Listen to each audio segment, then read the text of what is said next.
They also call them Chittagonians.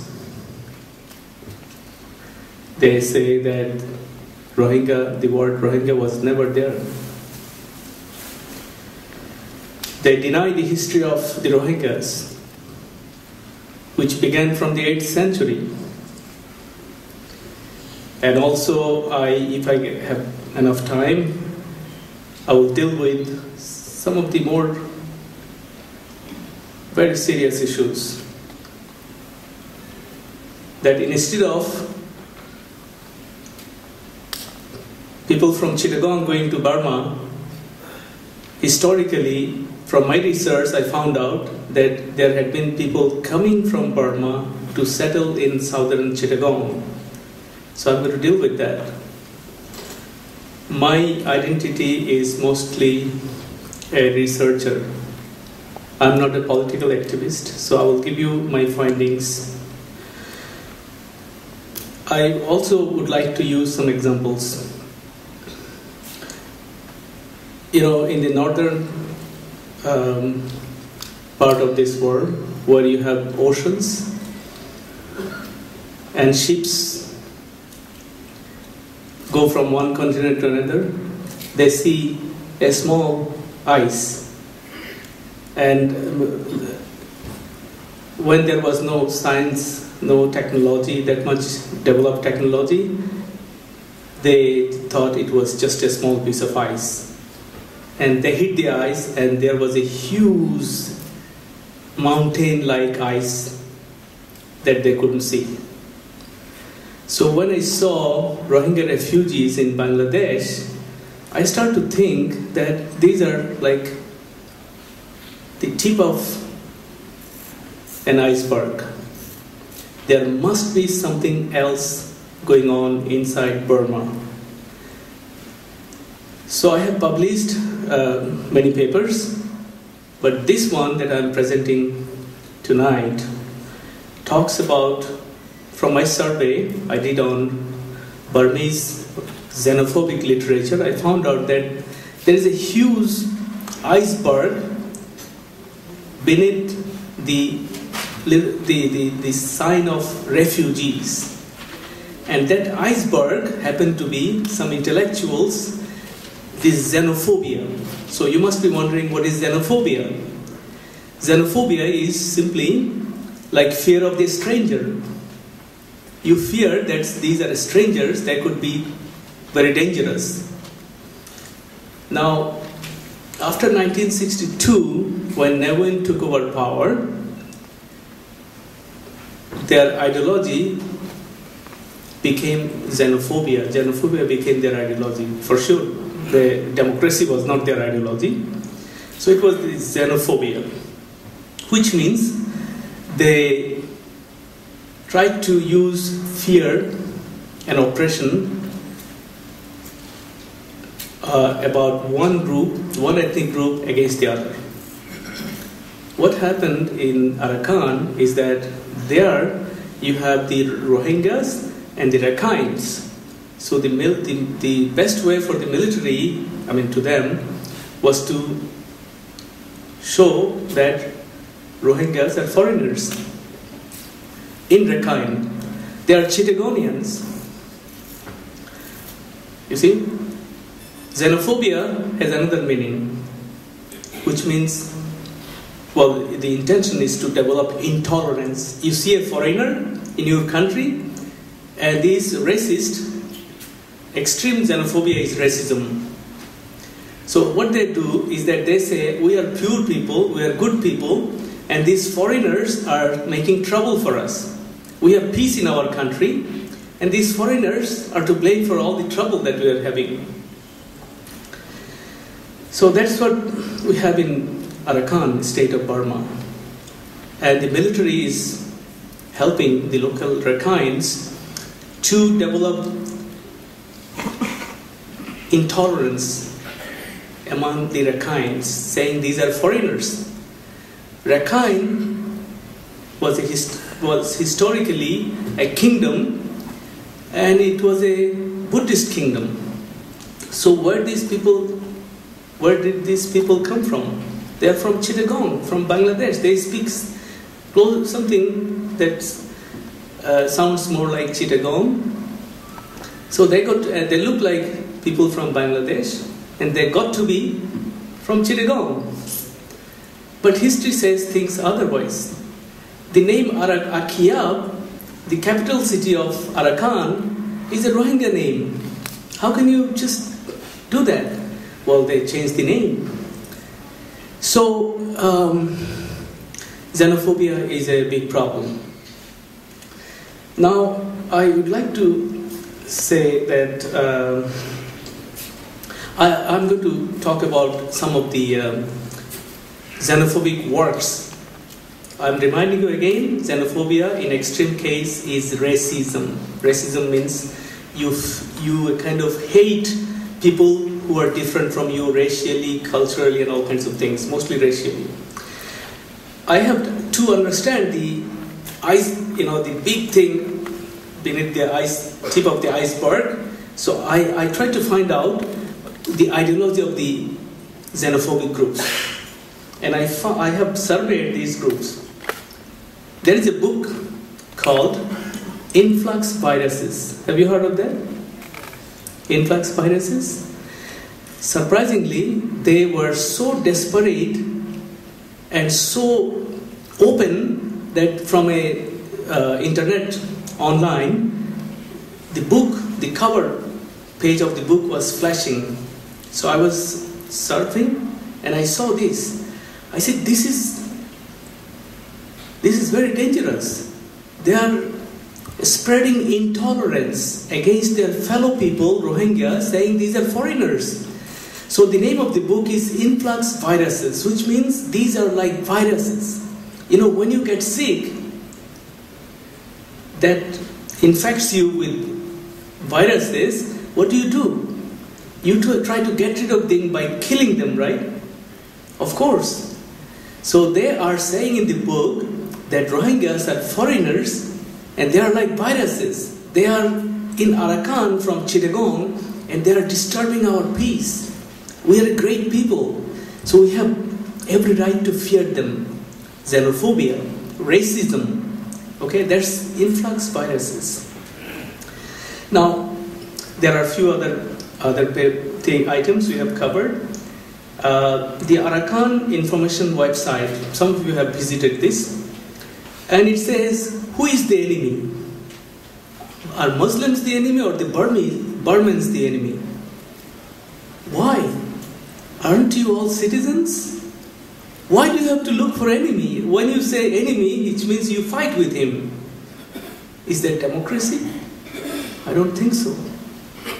Well, civil war for over a century going on because you are looking for the enemy, not the friend. Okay, so in a country, if you want to see democracy and peace, you have to look for your friend, not the enemy. Okay, very strange. A statement made by the Arakanis in USA on the Rohingyas, they say, this is a statement made by some Arakanis in USA saying these are so-called Rohingyas. They have never heard of the word Rohingyas. I have the answer for them. Okay? A report on the conditions and sufferings of the Arakanis in Mangdu. In Mangdu, this statement a report says that it's not the Rohingyas that are suffering, it's the Rakhines who are suffering. Do you know why? Because these are the viruses. These are not human beings. Is this racism? Of course, it's racism. Rohingyas are mostly people who are from Indo-Semitic background, but they are born in Burma. The world belongs to us. If I am born here, it belongs to me. Okay? If the government doesn't recognize that, that's xenophobia, that's racism. Because the world is for us, human beings. And the other animals also. Okay, ANC, the Arakanis ultra-nationalist group that operates from India. That's very much anti-Rohingya. The Naranjan News, very interesting. So the items that I have covered so far are desperately against Rohingyas. They use rhetoric, dangerous statements and everything. What about the Naranjara news? I checked their website, and it says the history of Arakan. I haven't seen a single word about Muslims of Arakan or the Rohingyas. What is that? If you talk about history, you have to talk about people, isn't it? It's not there.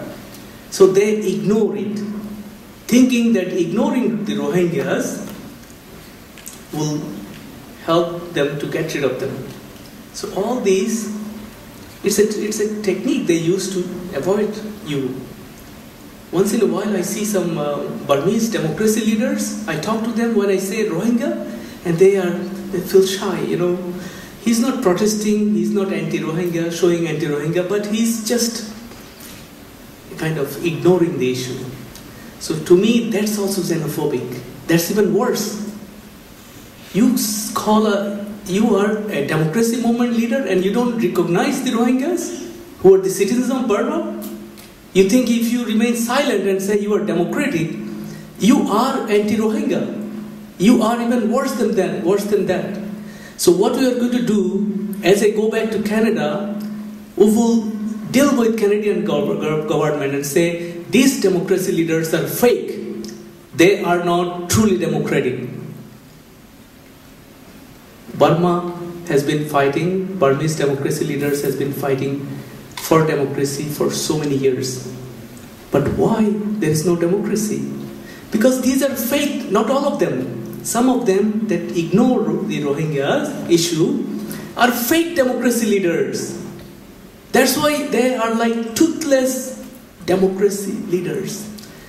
You say democracy for Arakan or Burma, you have to fight against your brother who is a fascist, who doesn't recognize the citizens' rights. You say, I don't talk to you. I don't agree with you because I believe in democracy. You are my enemy because you don't believe in human rights. You don't believe in the equality of people. So you can be my friend, at least for the sake of, on this issue of democracy. Okay? Now, so that's about the news media called Naranjara News. You will be surprised to hear this group works from Bangladesh. And they think they are suffering people too. And they don't want to mention anything about Rohingya refugees. What is this? I mean, if you think you are also suffering, and in their website everything is about Arakan kings, emperors and everything, not just one word about the Rohingya suffering, or Rohingya, or even Muslim. I challenge you, you check the website, it's there. So, I tried to find the mountain that is beneath the tip of the iceberg, and I saw this. Very dangerous. I know some of the people who wrote this literature. I'm not giving you the name, just to be polite. So let me deal with this. There is an article, as you go to the internet, you will see enclave. It says, the name of the article is enclave. Tomorrow I'm going to deal with this enclave because my paper tomorrow is called Enclave Revisited. Because, the person says there is an enclave in the Mayu frontier area. And this enclave was inhabited by Chittagonians from Bangladesh. Okay? Enclave means an area which is taken over by enemy people who are not Burmese citizens. So he's also, the author is also implicitly recommending that these are foreigners. And he says that these are Bengali Muslims. Well, Bengali Muslims. What about Shans? Have commonness with Thais. Are they Thais? They are Burmese Shans. What about Chins? They have similarities with people in Nagaland of India. Are they Indians? What about Kachins? who have similarities with Chinese people across the border. Are they Chinese? No, they are Burmese. So if that analogy could be used for those ethnic groups, why not for the Rohingyas? Because of the colonial impact, this type of thing is everywhere. Even in USA, there are Mexicans in USA. Are they called Mexicans? They speak Mexican language. They look like Mexicans, but they are American citizens. Sorry, yeah, that's right, American citizens. So why this analogy? So to prove this enclave thing, you should check this out. This author tried to prove that this enclave took place during the British period. Okay? During the British period. And he says that in just before, around 1942, you know that there was a Rohingya massacre in 1942. He contradicts himself by saying there had been many migration from a huge number of population migration from this, Muslim population from the south to the north. So I am saying that, and he says this enclave was formed by Chittagonians. So when he says in one of his paragraphs that there had been population migration from the south to the north, and then again says these are Chittagonians, he is contradicting himself. These are displaced people from the south to the north. These are not Chittagonians. Okay? It's so simple to understand. But xenophobic people who are racist, they will not understand because they don't want to understand. Okay, if you give them lecture, they will not understand. But it's easy to understand.